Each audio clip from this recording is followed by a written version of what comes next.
Jean-Louis Huneau, bonjour. Bonjour. Vous êtes le président du syndicat de l'industrie du médicament vétérinaire et réactif. Le 18 novembre dernier, le ministère de l'Agriculture a publié un plan de réduction des risques d'antibiorésistance en médecine vétérinaire. Votre syndicat a salué ce plan. Est-ce que vous pouvez nous expliquer pourquoi? Tout à fait. Ce plan résulte pratiquement de 2 ans de travaux d'un comité national dans lequel l'industrie siège et travaille.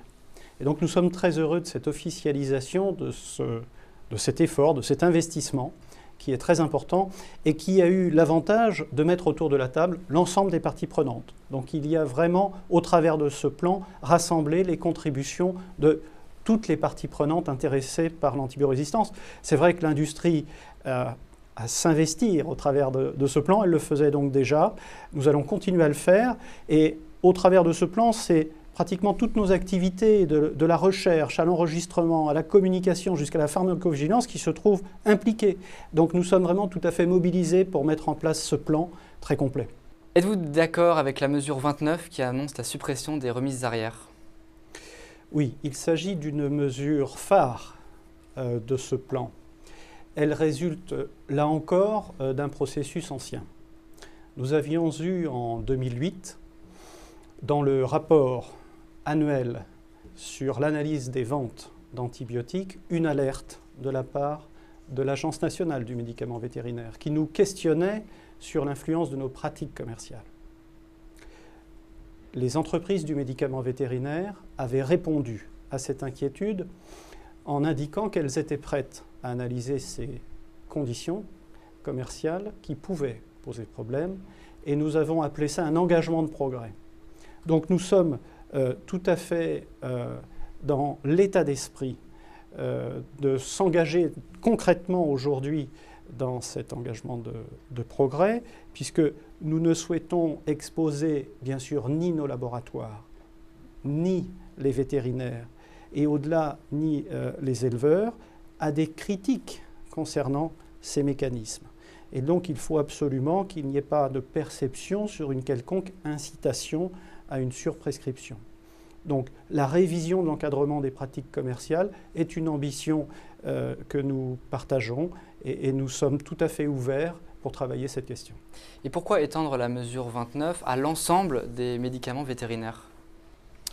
La décision du ministre d'étendre cette mesure à l'ensemble des médicaments, je crois, tient à 2 raisons.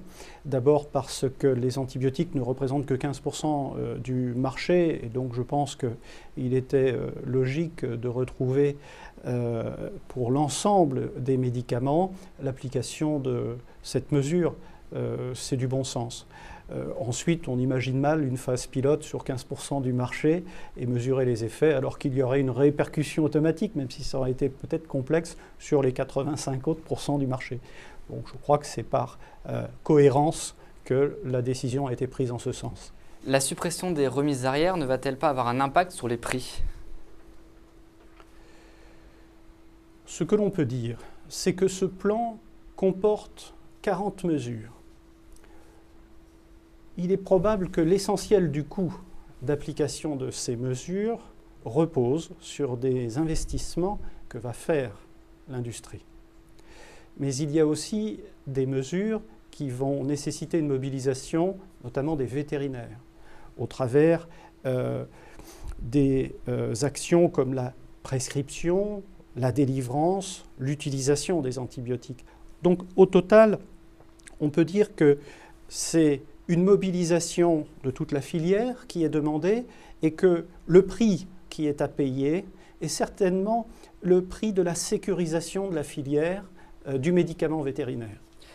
Le médicament vétérinaire, justement, il contribue beaucoup au financement du maillage vétérinaire, beaucoup plus d'ailleurs que ne le fait l'État. Cette suppression des remises arrière ne va-t-elle pas menacer le financement de ce maillage, notamment en zone rurale? Alors écoutez, l'élément dominant, la caractéristique de notre marché, c'est le très haut niveau de concurrence entre les laboratoires. Et si aujourd'hui, il y a des questions sur le système actuel des remises arrière, c'est simplement le jeu de la concurrence qui a abouti à cette situation.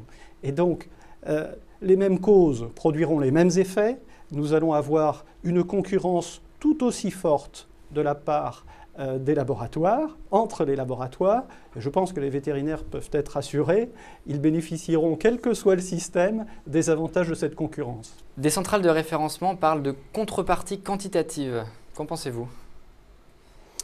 Oui, une contrepartie qualitative doit être par définition quantifiée pour pouvoir être rémunérée à sa juste part. Donc, je crois que la question est avant tout la suivante. Est-ce que les laboratoires ont vocation à rémunérer des obligations d'ordre public qui reposent sur les vétérinaires? Assurément non. Je prends l'exemple de la pharmacovigilance. Il ne vient à l'esprit de personne d'imaginer que l'industrie financerait une activité inhérente à celle de la prescription et de la délivrance par le vétérinaire des médicaments. C'est une question de bon sens, c'est aussi une question de confiance dans le système. Et donc je crois que c'est une mauvaise piste. Monsieur Huneau, ce changement de modèle ne va-t-il pas conduire à une redéfinition du rôle du vétérinaire? Le vétérinaire français est à la fois un médecin des animaux, mais aussi un chef d'entreprise. Et donc, finalement, c'est plutôt ce double rôle qui se retrouve clarifié. Et au final, c'est la confiance du consommateur qui est renforcée sur cette capacité qu'a la profession d'embrasser cette double responsabilité. La profession ne s'était-elle pas reposée sur un modèle trop dépendant de l'industrie, selon vous? En tout cas, on peut dire que l'industrie a aidé la profession à prendre conscience de sa dimension managériale en lui proposant des offres de formation à la gestion du cabinet. La profession elle-même a organisé des formations en ce sens. Ça tient essentiellement au fait que dans la formation initiale, il y a peu de cours d'entraînement à la gestion du cabinet vétérinaire, à la dimension managériale du vétérinaire. Donc on peut ressentir en effet cela comme une forme de dépendance à un type de formation continue. Mais nous sommes tout à fait prêts, je crois, à aller plus loin, justement, dans l'accompagnement des mutations de la profession. Et je crois surtout que la profession vétérinaire a toutes les compétences et les qualités pour s'adapter à un environnement changeant. Donc je crois qu'il faut lui faire confiance. L'application concrète de ce plan ne renvoie-t-elle pas à des échéances lointaines? D'abord, il faut rappeler que de nombreuses mesures sont déjà en place concernant la formation à l'utilisation raisonnée des antibiotiques, à la prescription raisonnée des antibiotiques. Cela fait plus de 10 ans que, notamment, la Société nationale des groupements techniques vétérinaires, qui rassemble essentiellement les vétérinaires ruraux, travaille à la définition de bonnes pratiques, à la formation de son réseau à ces bonnes pratiques. Et donc nous ne découvrons pas la problématique de l'antibiorésistance et des bonnes pratiques. Il s'agit là d'un continuum d'efforts, mais c'est une nouvelle impulsion qui nous est demandée par le ministère, et je voudrais saluer cette initiative qui avait commencé par une annonce plutôt d'ordre quantitatif sur une baisse des volumes, et on le voit bien au travers de ce plan, arrive aujourd'hui concrètement sur 40 mesures qualitatives qui sont au cœur de l'utilisation raisonnée des antibiotiques. Dernière question, il existe d'autres systèmes en Europe basés sur la séparation de la prescription et de la délivrance. Ne permettent-ils pas d'atteindre les mêmes objectifs? Alors en effet, il y a de nombreux systèmes en Europe. On peut presque dire qu'ils sont tous différents.